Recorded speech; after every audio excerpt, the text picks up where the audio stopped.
สวัสดียินดีต้อนรับสู่ช่อง YouTube สามนาง Channel มื้อนี้จะนำเสนอเรื่องระดับการศึกษาของผู้นำ10 ประเทศอาเซียนว่าแต่ละท่านนั้นจบการศึกษามาจากสถาบันใดๆเราไปเริ่มกันที่อันดับที่1ประเทศบรูไนดารุสซาลัมนายกรัฐมนตรีสมเด็จสุลต่านฮาจิฮัสซานอนโบเกียอายุ 73 ปีจบการศึกษาระดับปริญญาตรีจาก Royal Military Academy Sandhurst จากประเทศอังกฤษ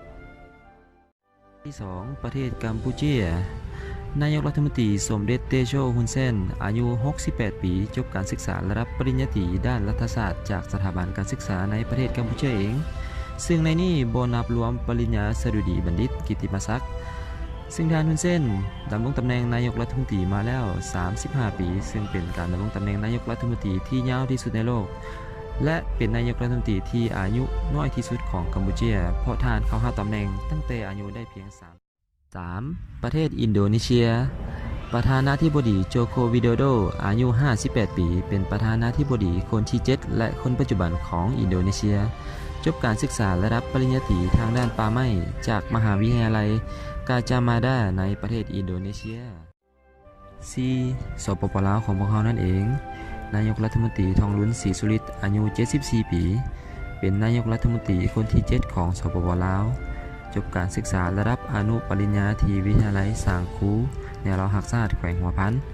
ระดับปริญญาโทด้านภาษาศาสตร์และวรรณคดีจากสถาบันสางคูเกอร์เซนเซนต์ปีเตอร์สเบิร์กอดีตสหภาพโซเวียตระดับปริญญาเอกด้านประวัติศาสตร์การพัวพันสากลจากสถาบันวิทยาศาสตร์สังคมนครหลวงมอสโกอดีตสหภาพโซเวียต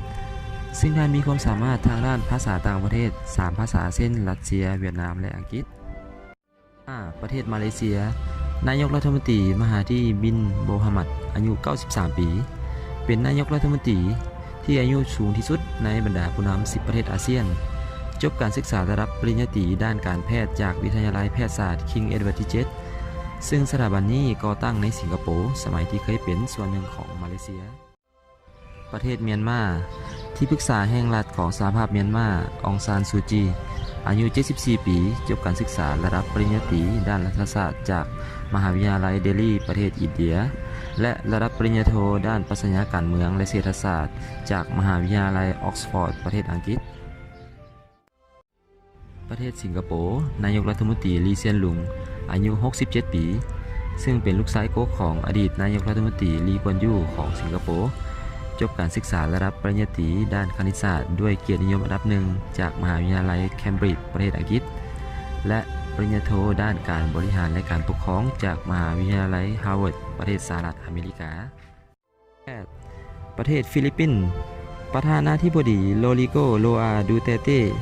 อายุ 74 ปีเป็นประธานาธิบดีคนที่ 16 ของฟิลิปปินส์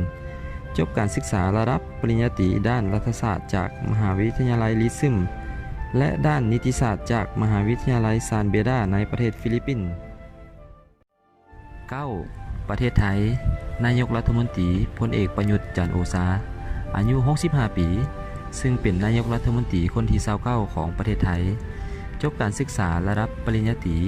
จากโรงเรียนนายห้อยประจุลจอมเกล้า 10. ประเทศเวียดนามนายกรัฐมนตรีเหวียนซวนฟุกอายุ 65 ปีเป็นนายกรัฐมนตรีคนที่ 8 ของเวียดนามจบการศึกษาระดับปริญญาตรีด้านเศรษฐศาสตร์และการจัดการจากมหาวิทยาลัยเศรษฐกิจแห่งชาติฮานอยและด้านการบริหารรัฐจากสถาบันการบริหารรัฐแห่งชาติในประเทศเวียดนาม